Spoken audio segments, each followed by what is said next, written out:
Allahumma wara'an sajihi bihi wa ubai Abu Bakar Umar Usman wa waliyatu adatan.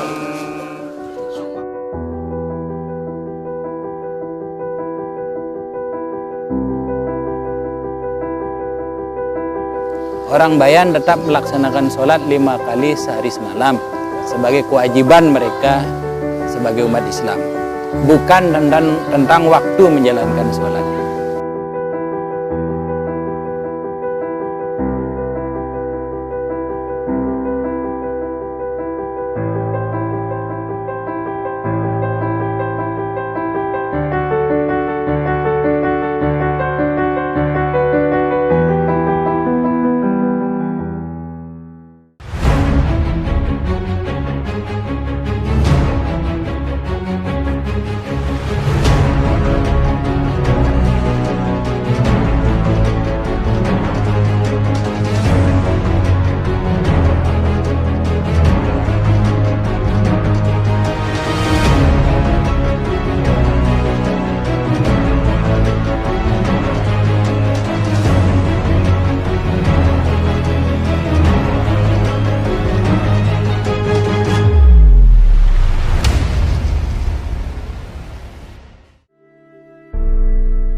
Bayan terletak di kaki Rinjani, tepatnya di Kabupaten Lombok Utara. Di sanalah berdiam suku Sasak yang masih menjalankan ritual adat selama berabad-abad. Sejak lama, ritual turun-temurun masyarakat adat Bayan ini kerap menjadi kontroversi, sehingga dianggap sebagai agama sempalan Islam yang disebut Wetu Telu. Sebuah ritual agama yang masih berpadu dengan praktik-praktik ritual agama Hindu, Buddha, dan animisme. Selain itu, kewajiban syariat atau ibadah tertentu mereka seperti sholat hanya dilaksanakan 3 waktu sehari. Itu pun diwakilkan oleh kiai atau tokoh agama mereka. Hingga kini, praktek ini masih terjaga baik dan masih dipelihara hingga saat ini di beberapa desa seperti Loloan, Anyar, Akar-Akar, Semokan, Mumbul Sari, dan Desa Senaru. Cuman di sini itu 3 kali, cuman di sini itu ya maghrib, isya, subuh. Kalau lohor enggak. Kalau lohor itu maunya ada acaranya, maunya ada, ya kayak ini sudah ada isinya. Nah begitu. Kesimpulan Islam itu siapa? Saya itu siapa? Lah itu siapa? A itu siapa? Ma itu siapa?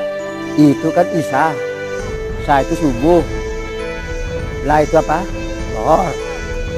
A itu apa? Ma itu.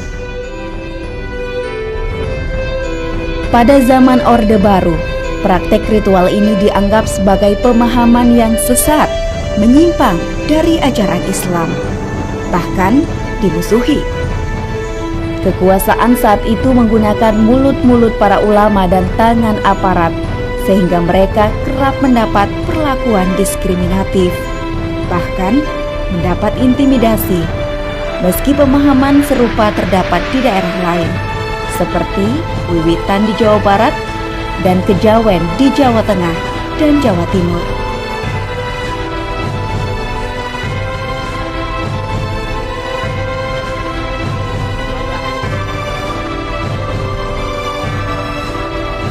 Bahkan kala itu, para kiai komunitas ini dimata-matai dan sempat dikumpulkan di satu tempat, dipaksa untuk meninggalkan pemahaman mereka.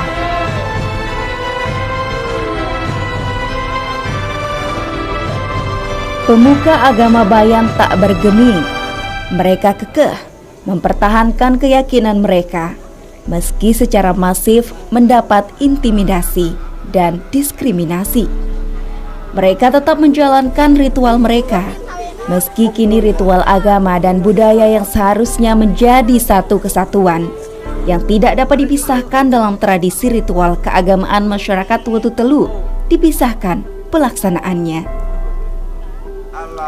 Kuatnya keyakinan keagamaan masyarakat Bayan terbukti dari cara mereka mendokumentasikan garis silsilah keluarga pada lembaran daun lontar dengan huruf Jawa kuno yang hanya boleh dibaca oleh tokoh adat dan pemuka agama para ritual-ritual tertentu seperti Lebaran dan Maulid yang dipusatkan di masjid adat.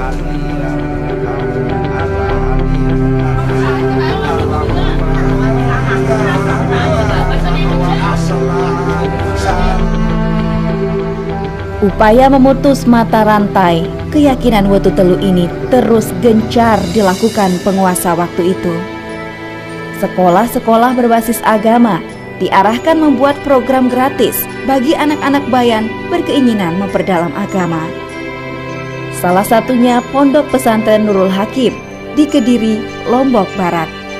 Bahkan hingga saat ini, pondok pesantren yang tersohor di seantero bumi Gora ini masih mempertahankan program gratis nyantri bagi anak-anak Bayan.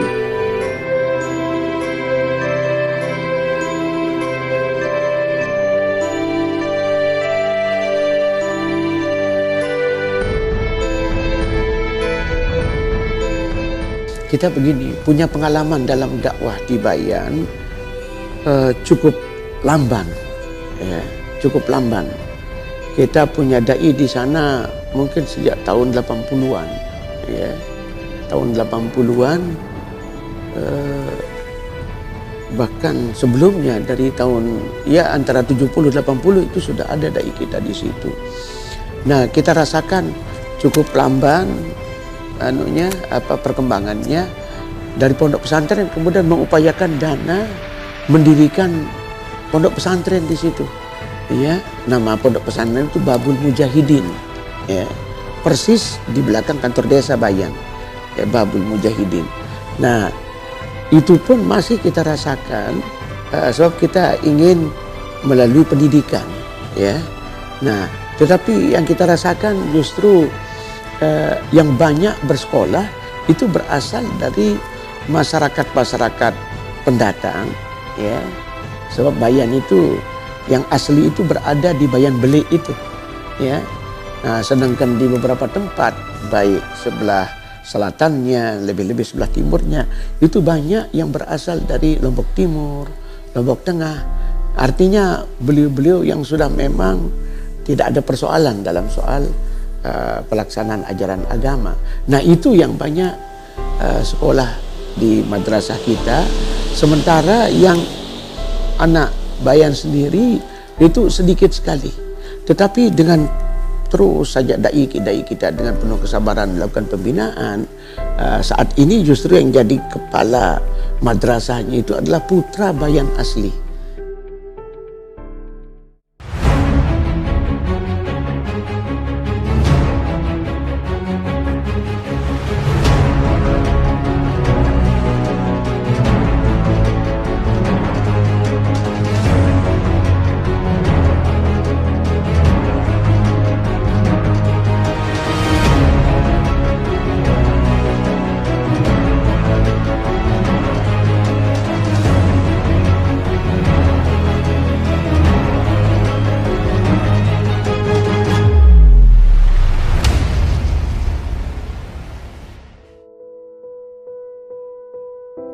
Sangat banyak literatur yang menjelaskan bagaimana Bayan menjadi wilayah yang diyakini menjadi awal mula masuknya ajaran Islam pertama kali di wilayah Lombok. Bukti yang paling nyata adanya bangunan Masjid Kuno Bayan Belik yang didirikan pada abad ke-17 Masehi oleh salah seorang penyebar agama Islam pertama di kawasan ini, yakni Gaus Abdul Rozak, yang tidak lain adalah murid langsung dari Sunan Ampel. Belum lagi lembaran lontar bertuliskan Arab dan yang saat ini masih tersimpan di sejumlah tempat, termasuk di Museum Negeri Mataram. Waktu Telu itu bukan itu agama, bukan itu adat. Yaitu waktu Telu itu keberadaan manusia di dalam 3 alam. Itu filsafat manusia. Itu dari alam gaib keluar ke alam dunia dan masuk lagi ke alam akhirat. Di sanalah kita tinggal selama-lamanya. Tidak ada kemungkinan orang kekal di dunia. Kalau wetu telu, wet dan waktu itu lain. Kalau wet itu wadah atau dunia, ya. Te itu adalah 3. Dari 3 unsur itu yang memenuhi dunia itu, yaitu tumbuh, bertelur, beranak.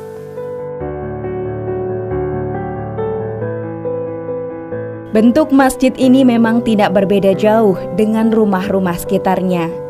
Bentuknya yang sederhana. Bangunan masjid ini memiliki ukuran 9 x 9 meter dengan dinding-dindingnya rendah dan terbuat dari anyaman bambu. Atapnya berbentuk tumpang yang disusun dari bilah-bilah bambu.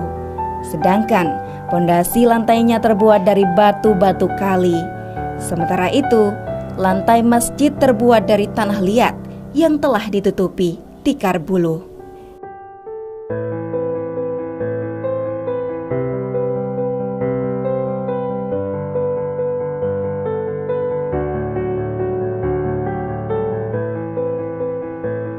Konon, sebelum seluruh pemahaman tentang Islam, kaifiat, dan tata cara serta syariat ibadah Islam tuntas, mubalik atau penyebar Islam Bayan ini terlebih dahulu meninggalkan Bayan untuk memperluas penyebaran Islam ke wilayah lain di Pulau Lombok.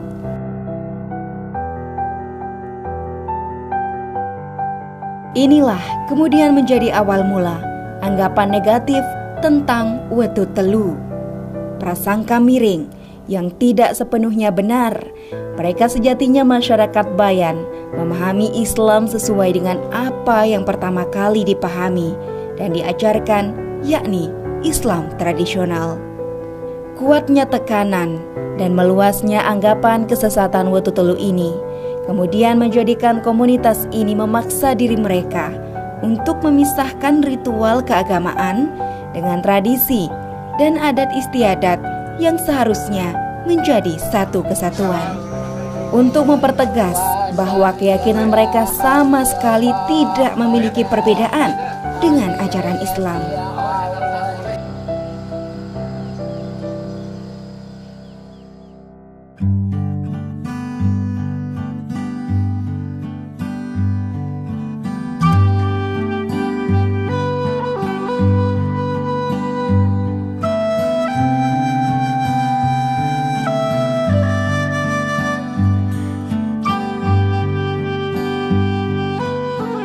Orang Bayan tetap melaksanakan sholat 5 kali sehari semalam sebagai kewajiban mereka sebagai umat Islam, bukan tentang waktu menjalankan sholat. Dampaknya terhadap stigma terhadap orang Bayan melaksanakan sholat 3 kali ini memposisikan orang Bayan sebagai Islam di luar mainstream. Jadi keluar dari Islam yang sesungguhnya, yang mainstream sekarang. Maka anggapan untuk menempatkan orang Bayan sebagai salah satu aliran kepercayaan atau aliran tertentu itu kemudian dibenarkan dengan istilah waktu ini. Ini yang kami coba klarifikasi bahwa wetu telu itu bukan waktu telu, melainkan wetu telu. Anggapan miring kemudian menjadi komoditas menarik untuk diperbincangkan. Pemahaman yang sejatinya salah, namun mencoba digiring menjadi pemahaman menyimpang. Sebenarnya, Bayan merupakan masyarakat yang memiliki keyakinan keagamaan paling kuat dan paling taat. Semua itu tersirat dalam lembaran Lontar Indarjaya, berbahasa Kawi Jawa kuno, yang saat ini tengah diteliti pakar sejarah kebudayaan Islam Universitas Islam Negeri Mataram. Namun seiring waktu, torehan bait-bait dalam lembaran kuno itu tidak mampu diterjemahkan generasi Bayan dari waktu ke waktu, sehingga menyebabkan praktek kemurnian syariat masyarakat Bayan terkikis. Masyarakat Bayan ini kan luar biasa ya dalam hal mempertahankan tradisi ya. Bahkan mereka itu memiliki istilahnya itu, kalau kita kan berkunjung ke tokoh agama, ziarah kubur itu kadang-kadang sekali dalam setahun ya, atau ke orang tua sekali setahun, misalnya dekat lebaran atau dekat masuk bulan puasa atau hari lebaran gitu ya. Nah, kalau mereka ini kan enggak, bahkan hampir setiap bulan mereka boleh datang untuk berdoa, untuk menjamangi keluarganya, untuk melihat tokoh-tokoh yang sudah meninggal. Itu tuh sampai sekarang masih ada. Nah, kemudian yang kedua, saya melihat di dalam tradisi itu terdapat nilai-nilai kegotong royongan ya, kompakan mereka ya. Itu sangat terlihat, nilai-nilai kegotong royongannya itu sangat terlihat ya, kekompakan mereka antar tokoh adat dengan masyarakat itu luar biasa. Nah, karena itu di sana itu tokoh-tokoh ini masih sangat masih sangat berpengaruh besar gitu terhadap sikap perilaku masyarakat itu. Sehingga kalau kita mau melakukan perubahan ya mulailah dari tokoh mereka. Jangan tokoh mereka kemudian kita singkirkan, kita bilang bid'ah ini nggak ada yang ikut. Tapi kalau dari tokoh mereka itu yang kita ajak mereka, wah ini yang seharusnya, ini yang seharusnya. Nanti dia yang akan ngomong dengan masyarakatnya itu. Ya tentunya dengan tanpa kita harus menghilangkan seluruh tradisi-tradisi itu ya. Ya artinya kalau yang salah dari tradisi itu yang menurut ajaran agama, nah itu yang kita perlu pilah.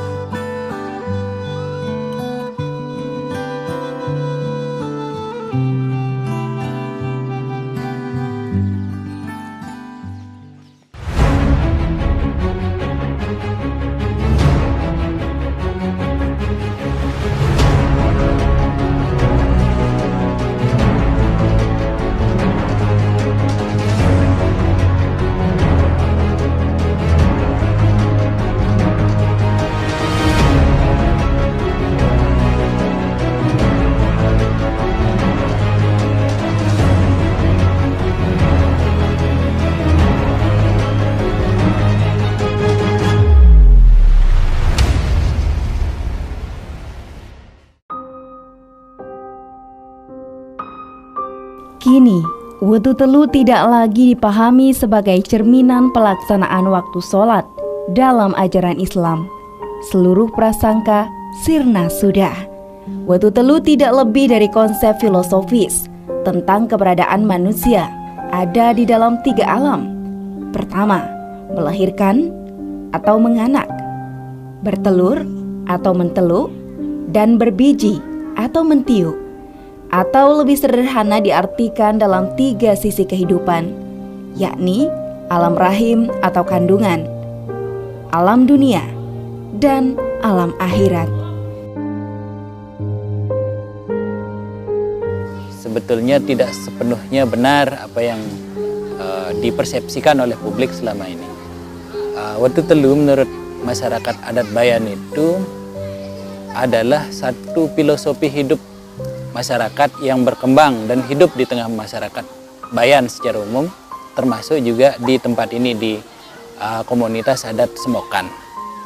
Wudu telu sendiri terdiri dari 3 konsepsi. Yang ingin dijelaskan di sini adalah pertama, wudu telu itu sebagai jati diri orang Bayan secara umum. Kemudian wudu telu itu sebagai asal-usul orang Bayan, dan wudu telu sebagai satu sistem yang kemudian merupakan tata kelola sumber daya yang ada di masyarakat adat Bayan secara umum. Inilah wudu telu. Berbicara wudu telu itu juga berbicara tentang bagaimana orang Bayan mengenal dirinya. Tidak mengenal diri kita, bagaimana kita mengenal Tuhan kita. Jadi orang Bayan mengenal diri itu penting. Untuk apa? Untuk mengetahui dari mana kita berasal dan akan kembali kemana kita selanjutnya. Ini penting orang Bayan pahami sebagai modal keyakinan mereka untuk bertakwa kepada Allah Subhanahu wa Ta'ala. Ini yang coba dijelaskan dalam konsepsi wudu telu dalam perspektif jati diri.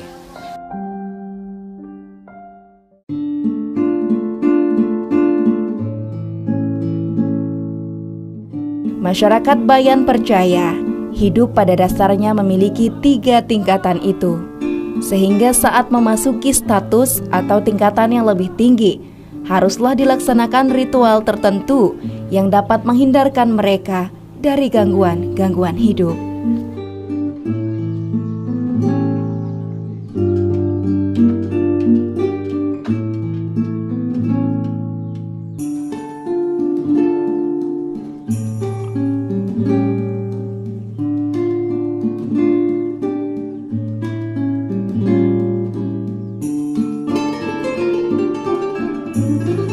Mereka pun sangat menjaga warisan leluhur seperti rumah, tanah, maupun benda pusaka lain, karena menurut kepercayaan akan ada bencana jika tidak menjaganya.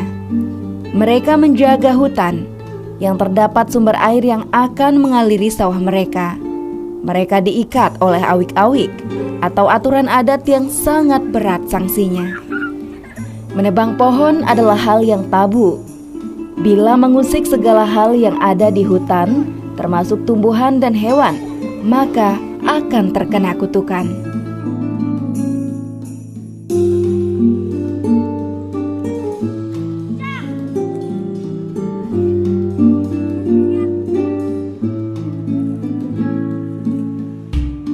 Di balik berbagai persepsi negatif, masyarakat umum menilai tentang kepercayaan Watu Telu.